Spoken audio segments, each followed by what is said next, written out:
बच्चन बाबूजी महाराज, तीसरा भाग, बच्चन 24वां, आगरा, 11 जून 1938।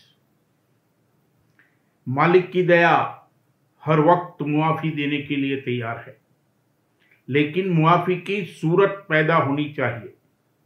जिस चीज की वजह से पाप कर्म बना है उससे नफरत पैदा होनी चाहिए, और जिसकी शरण लेकर वह काम किया है उसकी शरण तोड़नी चाहिए। मालिक के कुल यानी मालिक के हकीकी के यहां सिवा दया और मुआफी के कुछ नहीं है। मालिक ने रचना करना मंजूर किया तो इसमें बदला लेने और सजा व दंड देने की गरज नहीं थी, बल्कि इसमें दया और मुआफी का मतलब है कि जो चीज मालिक के प्रेम रस और आनंद में शरीक नहीं होने देती है उसको खारिज कर दिया जावे। दुख तकलीफ के वक्त सब लोग पुकार करते हैं कि हे मालिक, हमारे गुनाहों को माफ कर, हमारे गुनाहों का ख्याल मत कर और हमारी संभाल व रक्षा कर। मालिक को तो हमेशा से ही मुआफी मंजूर थी और है। मालिक सबको मुआफ करता है, मगर मुआफी की सूरत पैदा होनी चाहिए और संभाल के लिए रास्ता बनना चाहिए, और ये जबरदस्ती से नहीं हो सकता। अगर जबरदस्ती हो सकता होता तो सुरतों को नीचे भेजने और रचना करने की जरूरत न होती। सुरतों से वहीं कहला दिया जाता कि हमको माफ करो। वैसे मालिक जबरदस्ती भी कर सकता है, मगर नहीं करता, क्योंकि जबरदस्ती में एक तो दयालुता का अंग नहीं रहता और दूसरे सुधार नहीं हो सकता। मालिक के यहां जब्र और कहर नहीं है। जब्र और कहर काल करता है, जो चाहे सो करे। मालिक मने करने नहीं आता है और न सजा व दंड देता है।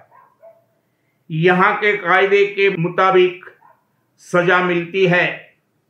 चोरी करेगा तो यहां के कानून के मुताबिक जेल खाने में भेज दिया जाएगा। मालिक सजा देने नहीं आता है। दुख तकलीफ भी पिंड देश में है और खासकर इस पृथ्वी लोक में ज्यादा है।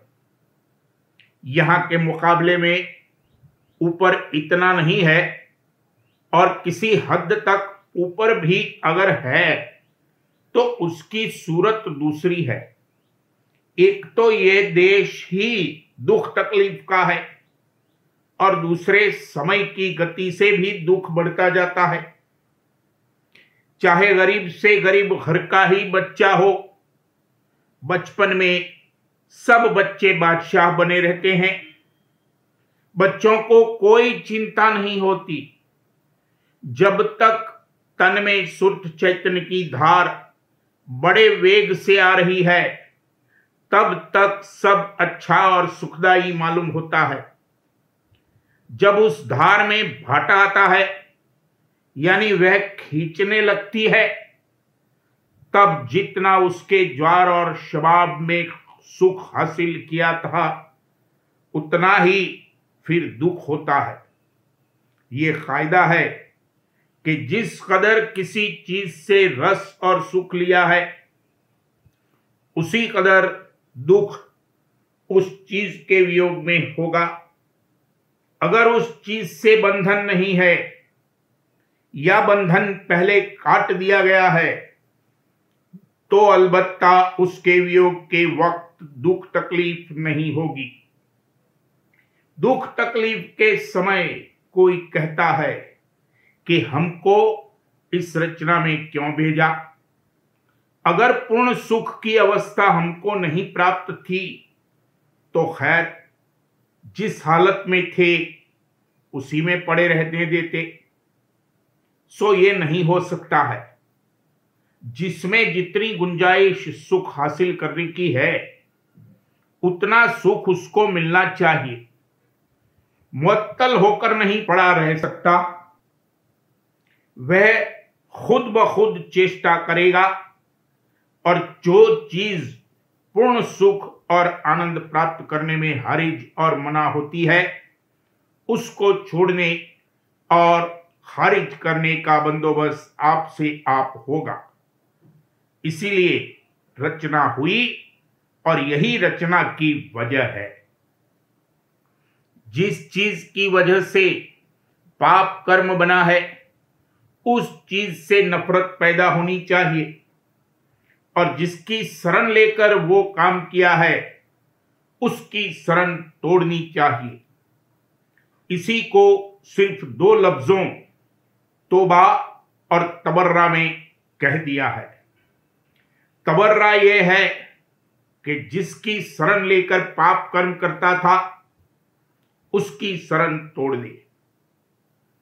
अभी तो ये काल और माया की शरण लिए हुए है, चाहिए कि काल और माया की शरण से निकलकर अपने सच्चे माता पिता राधा स्वामी दयाल की शरण सचौटी से ले।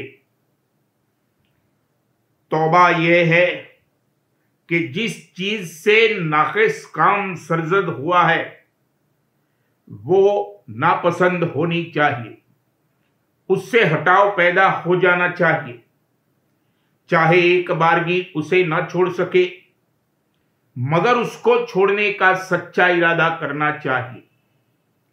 अगर इरादा सच्चा होगा तो मालिक मदद करेगा और रफ्ता रफ्ता वो चीज छूट जाएगी। जो नाक़िस काम बना है उसके लिए सच्चा पश्चाताप और अफसोस होना चाहिए। अगर सच्चा पछतावा होगा तो सब गुनाह मुआफ हो जाएंगे। सजा और दंड भुगत कर गुनाहों का खात्मा कभी नहीं हो सकता, नामुमकिन है। मुआफी से एक छीन में करोड़ों गुनाहों का खात्मा हो जाएगा, लेकिन जब तक सच्चा पछतावा और तौबा नहीं करेगा तब तक मुआफी नहीं हो सकती। जिस चीज से गुनाह सरजद हुआ है उसको बदस्तूर पकड़े हुए है और उसको छोड़ने का इरादा भी नहीं करता है और कहता है कि हमको मुआफ कर दीजिए, तो कैसे मुआफी हो सकती है? अगर वो चीज ज्यों की त्यों पसंद है तो मुआफी की कहां गुंजाइश है? कम से कम इतना तो मालूम पड़ने लगे कि वह चीज हमारे पीछे इल्लत और बीमारी है। अगर इतना भी हो तो उसको छोड़ने का जतन करेगा और मालिक से दया व मदद की प्रार्थना करेगा। कहने का मुद्दा यह है कि दिल में सच्चा पछतावा करके उसको छोड़ना चाहिए, तब मुआफी आवेगी।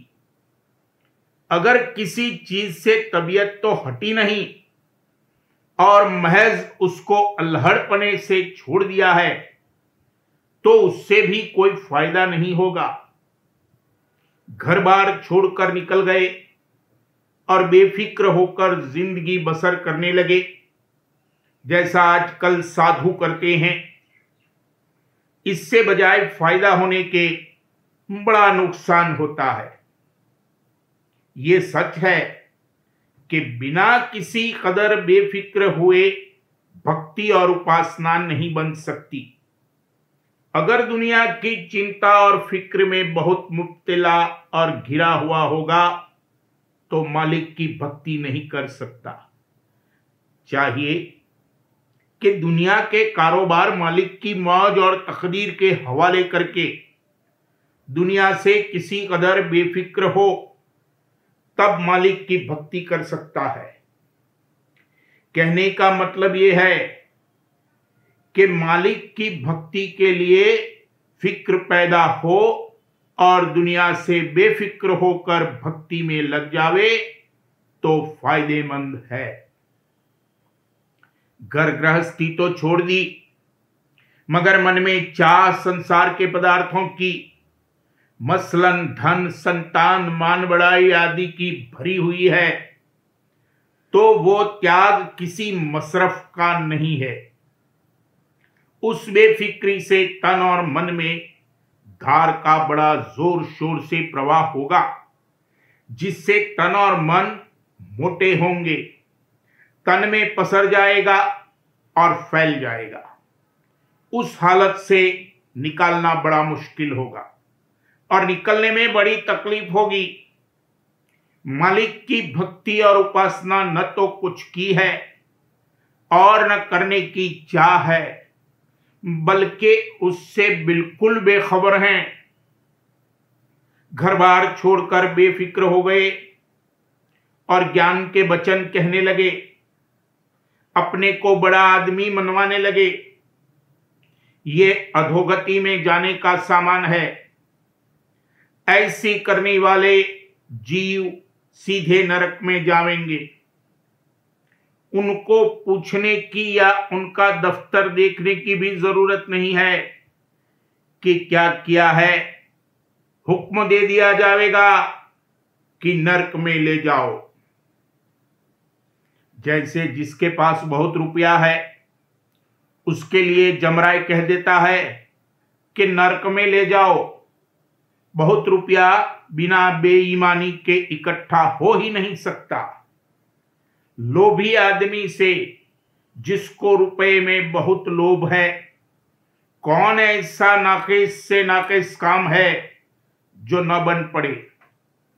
लोभी गला काट सकता है। रुपए के लिए गला काटना और जब्र और कहर करना तो रोजमर्रा के वाकये हैं। इसी तरह मालिक की भक्ति रहित जो बेफिक्री आई है, वो सब गुनाह और पाप करा सकती है। इस बेफिक्री से तो घर गृहस्थी की भींचा भांची, तंगी, कूटापीसी, चिंता और फिक्र में रहना बदरजा अच्छा है। चाहे मालिक की भक्ति न भी बने, असल में अंतर से उस चीज से चित्त हटना चाहिए और वो नापसंद होनी चाहिए। आपसे आप वह चीज छूट जाएगी और अगर मौजूद भी रहेगी तो उसका रहना न रहना बराबर होगा। कोई हर्ज नहीं होगा।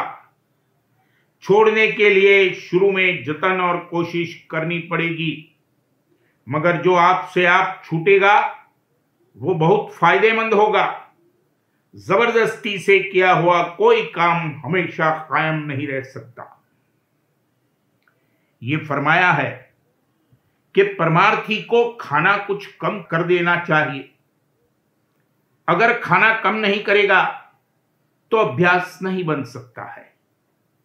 लेकिन अगर ये हाल है कि परमार्थ और अभ्यास तो कुछ बनता नहीं और खाना आधा या चौथाई कर दिया, तो इसका नतीजा ये होगा कि बीमार पड़ जाएगा। एक बार ही खाना कम कर देने से बजाय फायदे के नुकसान होगा। धीरे धीरे खाना कम करना चाहिए। वैसे तो जब अभ्यास बनने लगेगा और अंतर में कुछ चाल चलनी शुरू होगी, तब आपसे आप खाना कम हो जाएगा, खा ही नहीं सकेगा। आपसे आप जो कमी आवेगी वो हमेशा कायम रहेगी। मगर जब तक ये न हो, अपनी तरफ से जतन करना चाहिए। शुरू में 8वां हिस्सा खाने का कम कर देना चाहिए।